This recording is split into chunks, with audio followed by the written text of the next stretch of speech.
De son enfant. C'est à Kinshasa, au salon rouge du ministère des Affaires étrangères, qu'a eu lieu le Forum économique de la diaspora.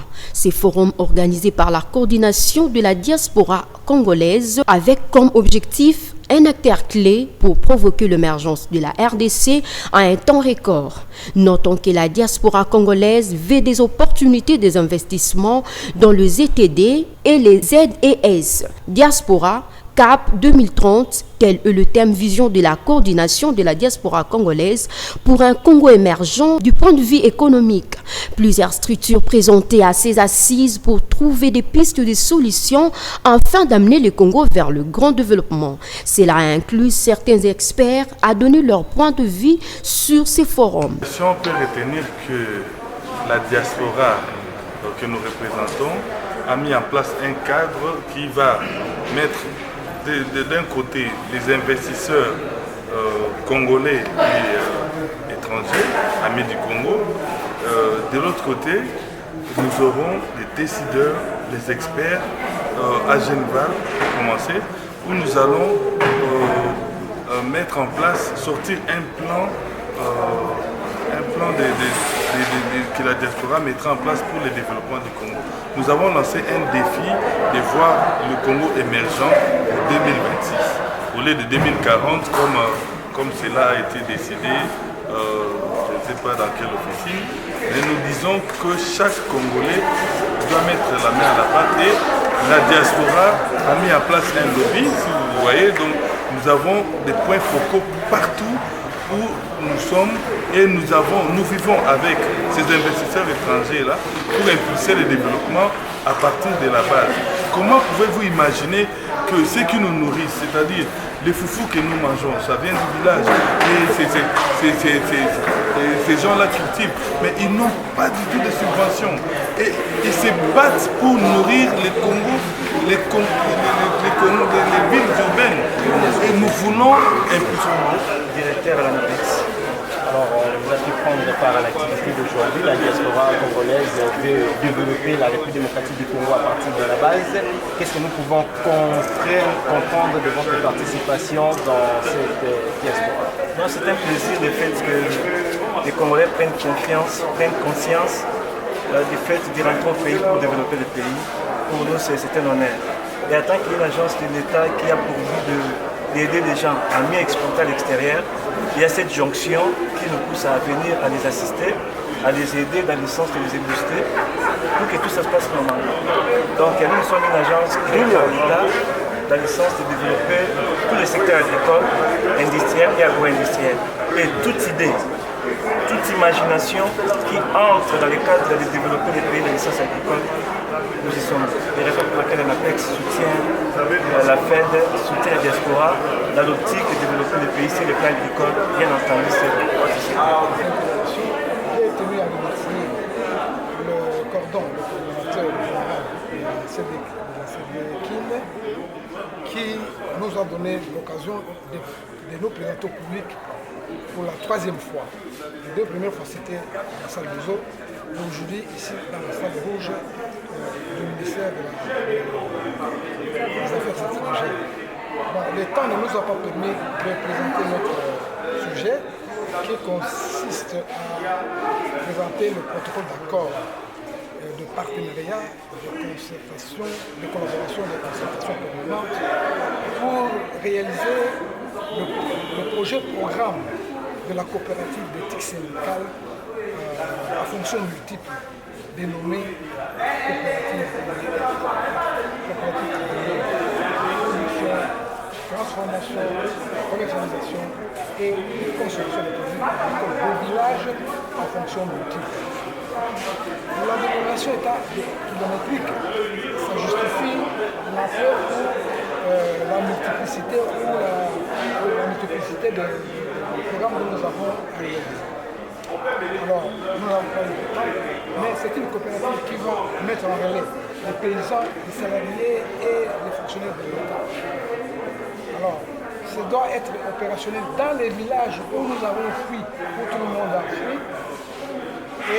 dans les services publics de l'État et dans les services privés et consorts. Donc, c'est une structure qui va mettre ensemble tout le monde, les magistrats, si le veulent, mais ils ont leur syndicat, mais ici nous organisons l'économie ouvrière pour trouver des capitaux au niveau de chaque service de l'État, au niveau de chaque village. Donc, la recherche des capitaux pour que nous puissions mettre à jour nos programmes. Puisque les travailleurs doivent arriver à se doter de leurs propres moyens, créer de petites entreprises, ce n'est pas du tout compliqué. Voilà la démarche de celle-là. En plus de ça, j'annonce le point de presse que je continue à organiser pour que les plus amples détails puissent être donnés afin que la presse nous aide à vulgariser ou à donner l'information à la base comme il se doit, pour qu'on puisse comprendre ce que c'est un service de développement qui est différent de ce qui existe ici, parce que nous devons orienter l'action syndicale vers tous les aspects du développement. Voilà comment se justifie un syndicaliste, un syndicalisme et un syndicat de développement. Merci, monsieur. De tous les exploitants qui sont dans le secteur agro-pastoral et halieutique. Comment on veut vous trouver? Comment on veut vous trouver à ce projet du fait? J'ai apprécié l'initiative. Elle est bonne.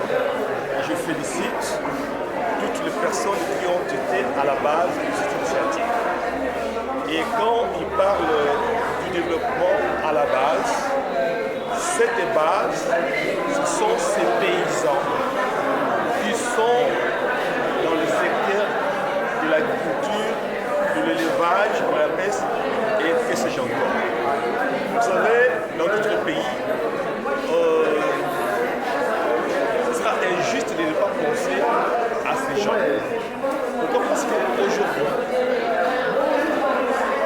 il n'y a pas une politique agricole qui fait de sorte qu'il faut savoir combien, par exemple, de sacs de foufou, des sacs de maïs que la ville, les populations de la ville de Kinshasa consomment par an.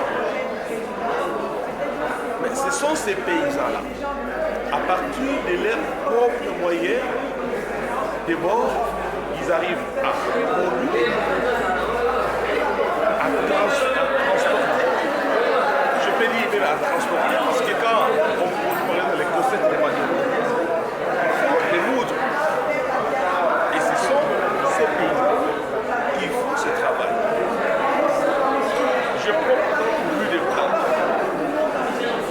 L'huile de palme, tout ce produit provient de l'intérieur, mais il faut, comme ici, la diaspora parle d'un développement qui doit partir de la base. Moi, je pense qu'il faut penser normalement à ces gens. Je vous remercie. Dans les soucis de créer de réseaux des affaires pour faire la facilitation de jumelage, afin d'impulser le développement en partenariat public et privé, mais également la diaspora vise la dynamisation de l'économie à partir de la base, aussi des rencontres des investisseurs, des entrepreneurs, de décideurs, avec un projet de renforcement des capacités, de formation intensive, l'actualisation des compétences, l'insertion professionnelle, enfin l'exportation en toute sécurité des produits de qualité en jouissant d'une traçabilité. Qui doivent donner le produit que nous pouvons consommer valablement.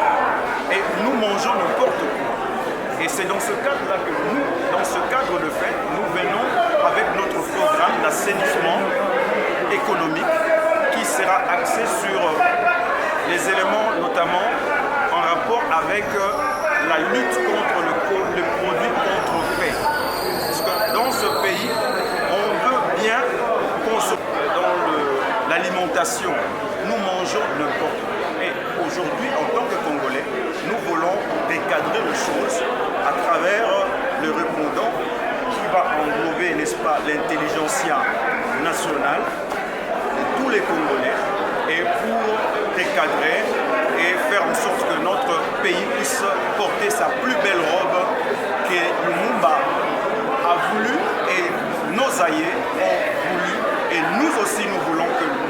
générations puissent créer des jalons, ces jalons-là qui mettront en sorte que les générations futures viennent emboîter les pas. Et dans ce cadre-là, vous allez aussi collaborer avec l'OCC? Oui, nous allons collaborer avec toutes les institutions de notre pays, mais nous allons y ajouter la valeur prise, l'intelligentsia et l'expertise que le pays qui a, en termes de ressources, les moyens au-delà de billions, de trillions. On dira aujourd'hui le Congo vaut 24 trillions de dollars. Voyez-vous? Donc c'est maintenant qu'il faut faire en sorte que cela soit matérialisé et que nous puissions chacun de nous être fiers d'être Congolais d'une manière ou d'une autre. Déjà, je vous remercie pour la question, chère madame, la journaliste. Ma modeste contribution, parce que la contribution serait trop, prétentieux. Ma modeste contribution, c'est de partager mon expertise et mon expérience où j'ai pu travailler dans le monde entier afin de faire en sorte que cette expertise et cette expérience soient utilisées au Congo, essentiellement sur le domaine financier. Comme je l'ai dit, nous sommes un pays qui regorge beaucoup de ressources financières, mais il faut mettre en place l'intelligence économique afin d'attirer ces ressources financières, que les ressources financières puissent rencontrer les ressources naturelles que nous avons. Okay? Ça s'appelle de l'ingénierie financière et c'est ce que je compte proposer modestement, je dis bien, à la diaspora congolaise afin qu'on puisse créer de richesses dans notre pays et sortir la RDC, faire de la RDC un pays émergent avec la diaspora en 2030. Voilà. Est-ce que vous demandez aussi un soutien au gouvernement? Parce qu'il y a une compte là où même vous ne serez pas ensemble. Vous irez très loin, mais seul, vous allez très vite. Tout à fait. Je veux dire, rien ne peut se faire en RDC sans le gouvernement. Je veux le savoir. Et ça, c'est le programme du millénaire, le programme du millénium, pour faire en sorte que tous les pays du monde, enfin, les pays qui ne sont pas encore émergés, deviennent des pays émergents en 2030. Mais, bien entendu, il y a une loi qui existe. C'est la loi sur le partenariat public-privé. Donc, le public, ça veut dire le gouvernement, et le privé, ça veut dire les entrepreneurs. Donc, nous devons collaborer. Nous sommes appelés à collaborer pour faire du Congo un pays émergent en 2030. Merci. Retenons que le rendez-vous est pris du 1er au 6 février 2022 à Genval, en Belgique, où se tiendra la présentation officielle du premier forum économique de la diaspora.